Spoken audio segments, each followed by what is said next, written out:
Bienvenidos, bienvenidas de nuevo. Ahora también con los, en relación a los comentarios que nos hicieron sobre las primeras cápsulas, también nos pidieron que grabáramos video, entonces ahora estamos agregando grabación en video para que puedan verlo en YouTube y en Spotify. Bueno, vamos por la cápsula número 3. Como comentamos en las primeras dos son acercamientos generales a los comentarios al Código Nacional de Procedimientos Civiles y Familiares. Y ya el día de hoy vamos a empezar a discutir un poco sobre los articulados del código. Para quienes estén acercando al código, no tengan ya la mano, el artículo primero y el segundo son, sobre todo el segundo, contiene una serie de definiciones de qué se entiende por A, B, C, cosas para efectos del código. Y entonces lo que quedamos acá, Erika y yo, es que vamos a comentar eso cuando vayan apareciendo en los contenidos. Y vamos a empezar directo con el artículo 3, 4, 5, 6 y 7, que son los que contienen principios. Erika, ¿cómo estás? A ver si no había saludado previamente. Pues no, yo sé que no me saludaste porque el capítulo te va a causar mucha emoción. Y así, pero también a mí me causa más que emoción, no porque nos vayamos a pelear, pero es una muy buena oportunidad. No, yo no lo veo como pelear, porque ni tú me vas a convencer ni yo te voy a convencer a ti. Creo que ninguno de los dos tenemos esa intención, pero creo que tenemos la honestidad intelectual de decir, sabemos que existen ciertas posturas, yo asumo esta, pero sé que existen otras. Y cada quien que tome sus decisiones y sus conclusiones, porque es un poco lo que siempre he dicho en Twitter, porque siempre que alguien me dice algo, les digo, bueno, escriba, y ya después si se me lo manda, yo con todo gusto escribo. Lo que sucede es que de eso a veces pienso que las discusiones son inocuas, porque simplemente estamos partiendo de premisas diferentes. Y el punto es ese, de eso se trata, hacer esto, de darle al público las posturas, y los estudiantes, los abogados, tomarán la que consideren. Entonces no te preocupes, Darío, no, esto no es pelea, salúdame, no sea usted majadero, y entonces empecemos. Bueno, no, justo porque ya les estás advirtiendo que vamos a tener una discusión de este tema para que entiendan de qué estamos hablando. Le comentaba a Erika, y cuando se acerquen al código y vean estos artículos, principalmente el 3 y el 4, van a ver que viene ahí. El 3 dice: el sistema de impartición de justicia en materia civil y familiar se ponderará en todo el tiempo en la solución de la controversia sobre los formalismos procesales. Y el 4 habla que las autoridades jurisdiccionales contarán con las más amplias facultades de dirección procesal para decidir en forma pronta y expedita lo que en derecho corresponda. Esto, con lo que queríamos arrancar el día de hoy, es que hay dos normas que parecen bastante tradicionales o relativamente podrían ser comunes o quizás sin mucho interés. Creemos que tiene una cargada ideológica detrás de esto. ¿En qué sentido? Que es decir que se reconocen dos grandes sistemas de enjuiciamiento a lo largo de la historia del mundo, ¿no? Del mundo occidental. El sistema inquisitivo y el sistema acusatorio. Esos son los dos grandes extremos de los modelos. Y en teoría hemos superado el inquisitivo y se supone que la tendencia es al acusatorio. Lo cierto es que no tenemos claro qué consiste cada modelo, y hablábamos un poquito en la cápsula 1 y 2 de esto. ¿Se tomó una decisión o se discutió cuál debe ser el modelo de enjuiciamiento antes de expedir todo el código? Parece ser que no. Eso, en los contenidos, lo que va a terminar pasando es que tenemos normas aparentemente de un modelo y otro que a mí me parecen sumamente incompatibles. Y acá es donde tenemos una discusión ideológica, Erika y yo. Antes de darle la voz a Erika, digo, es que yo me paro en esta postura que piensa al proceso como estrictamente acusatorio, y eso hace que el juez no deba de intervenir en el proceso más allá de ser un árbitro, y el árbitro no juega por ponerlo en esa analogía. Y esto es claramente una escuela. A todo esto, a partir de esta cápsula les vamos a empezar a subir y compartir algunas cosas para leer. Pueden ver los links abajo. Va a haber un drive donde vendrán por cápsula las cosas que les vamos a compartir. Bueno, hecha esta aclaración, esta es la escuela que hoy por hoy está vigente o propone básicamente los argentinos con Alvarado Belloso, su estudiante o alumno más sonado, Calviño, y que es básicamente la Universidad de Rosario los que proponen este rol del juez y reivindican mucho que los jueces no deben de intervenir. Y no está peleado con estos dos artículos, el 3 y el 4, porque la dirección procesal se entiende en términos de cumplir el rol de que las partes lleven a cabo el diálogo procesal conforme a una ética en el procedimiento, una conducta debida en el procedimiento, pero nada más. Y acá la discusión de siempre, donde me mandan a volar y vienen los grandes pleitos, tiene que ver con las consecuencias de esta dirección procesal, porque hay gente que dice que el juez sí debe intervenir de otras formas.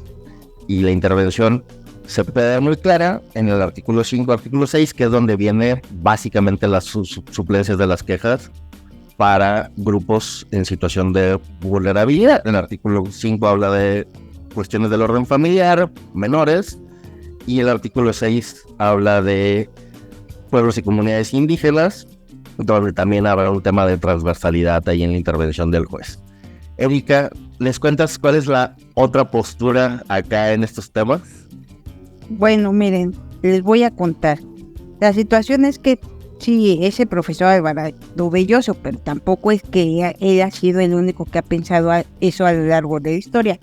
A lo largo de la historia procesal se ha pensado eso a partir primero de las divisiones de hacer la cultura jurídica de common law y la cultura jurídica de civil law. Después, como lo dijo Darío, dividiendo entre inquisitorio y acusatorio. Y pues, miren, yo no los vengo a convencer de nada. Yo lo que quiero es que se convenzan por sí solos. Y aquí tengo a la mano, por ejemplo, un libro que yo digo que tendríamos que leer mucho para poder entrar a esta discusión y que los estudiantes tendrían que leer, que para mí ya es un clásico. Este libro que en español le pusieron Las caras de la justicia y el poder del Estado, análisis comparado del proceso legal de Damasca, que tiene una traducción de un profesor chileno, pero también existe el libro en inglés. Y aquí a grandes rasgos lo que nos dice el profesor Damasca, él no hace no los clasifica en inquisitorio y acusatorio, tampoco los clasifica los procesos a partir de modelo civil o como él hace una clasificación a partir un paso anterior. Antes de hablar de los procesos, habla pues de lo que tendríamos que hablar, del modelo de Estado que tenemos. Si es un modelo de corte liberal, un modelo más socialdemócrata, entonces pues a partir de eso el Estado empieza a hacer su modelo procesal, porque finalmente los procesos cuando se legislan no son otra cosa que política pública. O sea, es una política pública que vamos a decidir qué tipo de proceso queremos. Por eso es que decimos, estemos o no, o yo de acuerdo con Darío, lo que sí estamos de acuerdo es que esto de hacer un proceso, un código, pues no nada más es que yo sé de la materia determinada. Tendríamos que saber un poquito más de teoría del derecho, teoría del Estado y cómo encajan las políticas públicas y cómo se hacen. Entonces, insisto, no es que queramos ser exquisitos, pero el punto es que si el proceso pues también es una política pública, como hacer un plan nacional económico, como hacer lo que ustedes quieran que hace el Estado, pues tendría que tenerse esos claros para saber cuáles son los ideales. Y aquí aclaro algo, ideología no es algo malo ni despectivo. Ideología es un término, una metodología para identificar cuál es la tendencia de pensamiento de alguien o de un grupo, y es bueno saber cuál es esa ideología. Creo que eso quizás tendría que ser más la visión que tuviéramos que tener de las exposiciones de motivos, en lugar de estar viendo cuál es el espíritu, qué quiso decir el legislador. Tendríamos que ver qué política pública diseñó el legislador cuando hizo estas normas. Entonces yo empezaría con eso, Darío, que aquí hay un claro ejemplo de si desde Damasca pues, podríamos pensar, y también está profesor Langer, si no mal recuerdo, que también él hace esto desde el proceso penal, de comparar los modelos. También es una de las lecturas que les vamos a dejar. De Damasca, pues les vamos a dejar links a personas que hicieron reseñas en su momento de este libro y dónde lo pueden comprar, porque luego publicamos, sugiero este libro y piensan que vendemos libros. No vendemos libros. Nosotros solo, a partir de lo que leemos, sugerimos, contamos de qué se trata. Y aquí un consejo, estudiantes. Es muy fácil, uno entra a internet y pone en Google libro tal, y les va a salir la lista de lugares donde pueden comprar ese libro. Entonces no es necesario andarnos preguntando a nosotros, porque insisto, no vendemos libros. Tenemos PDF, porque también luego hasta nos los exigen. No los tenemos. Somos conscientes que los libros cuestan mucho dinero, sí, y a veces rifamos libros. Pero también hay algo que se llama bibliotecas, estudiantes. Vayan a las bibliotecas. Por lo menos yo fui estudiante y ahí leí muchísimas cosas que yo no tenía dinero para comprar. Bibliotecas. Entonces, ya ven cómo hay manera de enterarse. Entonces, esta es la introducción, Darío. Entonces, te dejo ahora que tú hables, porque, pues, ¿qué nos vas a decir? Nos vamos principio por principio, ¿qué hacemos? Tú dime. Sí, ya veremos quizás hacer esta acotación, en el sentido de, la verdad es que creo que poca gente se pone a pensar justo esto, que el proceso no deja de ser una política de Estado, una política pública. Creo que es muy claro de nuevo cuando se tomó la decisión en el sistema penal, la reforma del 2008, el diagnóstico es que el sistema penal estaba fracasado, que se cometían una de abusos terribles, y vino esa decisión muy consciente de cambiar el modelo de impartición de justicia, ¿no? Y ha sido un modelo que no se ha terminado de digerir en la sociedad, y lo vemos sobre todo cuando se critica que los jueces liberen tantos delincuentes, ¿no? En esto lo estoy poniendo entre comillas, pero esa es una crítica constante. Bueno, lo que pasó es que se tomó una decisión sobre el sistema de enjuiciamiento y tomaron un modelo de sistema de enjuiciamiento adecuado a la persecución penal, y sobre todo que cuidara de los abusos de lo que pasaba en el sistema penal anterior, que todavía está por ahí, ¿no? Pero el sistema penal anterior tenía a muchísima gente en la cárcel sin ninguna prueba. Me acuerdo que hay un viejo estudio del CIDE como del 2007 que se llama ¿Cómo sentencian los jueces en materia penal del Distrito Federal? Y es un estudio, se hace sobre una base muy chica, pero es una muestra muy bien elegida. Son 80 expedientes, una cosa así, 100. Y ese estudio analizaba cómo estaba sentenciada la gente en México, y básicamente estaba la confesión del inculpado y 2 declaraciones de testigos que normalmente eran los policías que habían aprendido al testigo.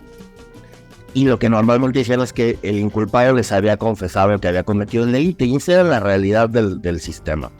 ¿Qué ha pasado? Bueno, pues que justo eso, tenía mucha gente en la cárcel, todavía tenemos mucha gente en la cárcel por este tipo de cosas, y la decisión del 2008 fue que había que implementar un nuevo modelo que permitiera la defensa adecuada de las personas acusadas por un tema penal, que seguimos considerando como el tema más grave. Ok, regreso a lo que hemos dicho, cápsulas 1 y 2. Acá parece ser que no se tomó esa discusión, y lo que tenemos es un mix extraño, porque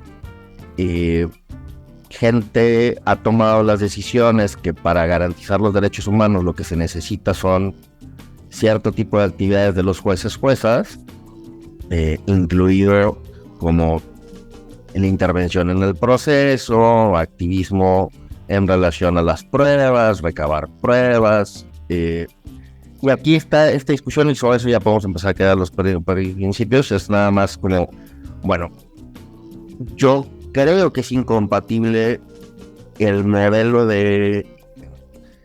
modelo que tenemos de Estado. En la Constitución sería un Estado liberal con garantía de derechos humanos. Me parece que el juez o los jueces deben de tener un rol, insisto, principalmente de árbitro, y su rol de árbitro es permitir que las partes tengan igualdad de oportunidades dentro del proceso, pero no lo lleva a un rol de intervención, insisto, y creo que vamos a empezar a ver esto, porque justo hay una tendencia muy fuerte en la medida en la que mucha gente entiende que para la defensa de los derechos humanos y para garantizar que la gente tenga acceso a la justicia, lo que se requiere es tener juzgadores, juzgadoras que intervengan más en esto, ¿no? Y entonces, insisto, esto va a ayudar mucho a la interpretación de estos artículos que son los que vamos a hablar ahora. Hecha esa acotación, y bueno, también por los tiempos y por no excedernos, yo no sé si quiere acotar algo más aquí, Erika, y si no, podemos cerrar esta cápsula quizá y pasar ya ahora sí en otra a los principios en concreto. Yo solo quisiera agregar esto que está diciendo Darío, pues que obviamente van a decir, está muy bien tu proceso civil, son dos partes iguales y demás, pero que de algún modo ya lo dijiste, y pues la situación es esta, que el artículo constitucional dice claramente, el 1 constitucional, que todas las autoridades, y yo le pongo este paréntesis, incluidos los juzgadores, deben promover, respetar, proteger y garantizar los derechos humanos de conformidad con tales principios. Entonces la situación es que a veces olvidamos que pues los jueces, los juzgadores también son parte de las autoridades del Estado, no solo ese poder ejecutivo y el legislativo.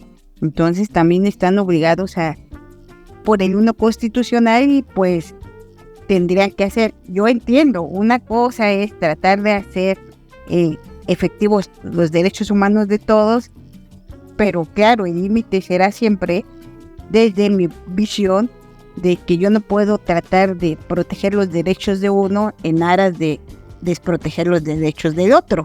Entonces, tenemos que ver esto en los juicios puramente civiles, pues hay dos partes que son los seres humanos que tienen derechos humanos y que no podemos hacer esto. Entonces, pero tampoco compartiría que entonces el juez debe ser como el árbitro de partido de tenis, observando nada más y demás, pero quizá vamos a ir desarrollando más, Darío, cuando veamos normas específicas y que podamos dar esto es una entrada, pero sí dejo claro que yo sé que Darío tampoco es alguien de tan cerrado y cuadrado para decir no podría hacer nada, y tampoco yo soy alguien tan irracional para decir venga, que el juez haga lo que quiera. ¿Me explico? O sea, creo que ya no podemos pensar en términos de blanco y negro, dadas las complejidades de la sociedad, Darío, y dado, como tú bien has dicho, ¿qué voy a hacer?